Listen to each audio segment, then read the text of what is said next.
I'm Kricket Lane. I am from New York and I typically make sculpture. I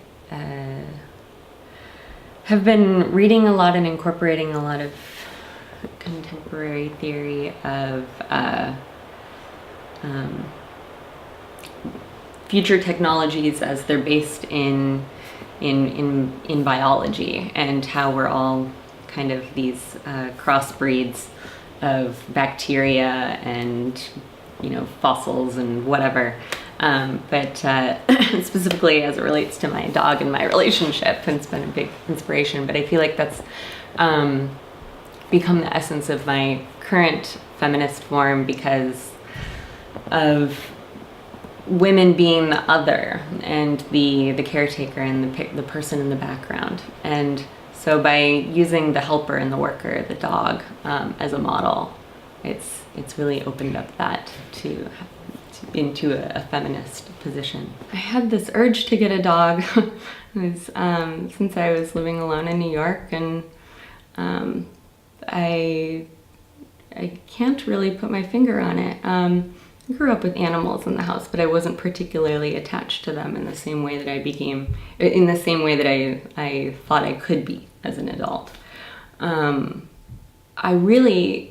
Something seemed very adult about it, in a way that was freeing, in a way that was not participating in this human structure that that was only between humans. So there's been a lot. She's taught me so much and created a lot more community with strangers for me, and a lot more community with the city that I live in, and a lot more relationship to the dirt and the essence of like trash around me.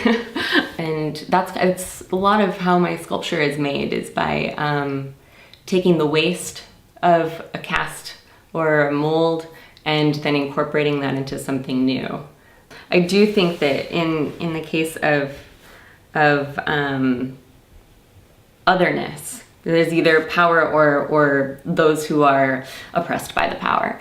And so it's slave or be enslaved, and that's kind of what the dog model does for me. And I feel like we've turned dogs into these companions for us, but they're also, now willingly choosing to be our companions. And so it's not just the original model which maintains itself throughout history, but it changes and evolves and turns into completely different sediments. She's a mixed breed of who knows what, and I love that about her. And as many DNA tests as I can do will never actually tell me what she is, because I already know what she is. She's just Paisley.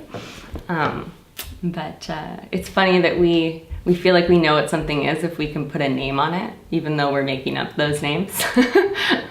So yeah, that's my relationship with her.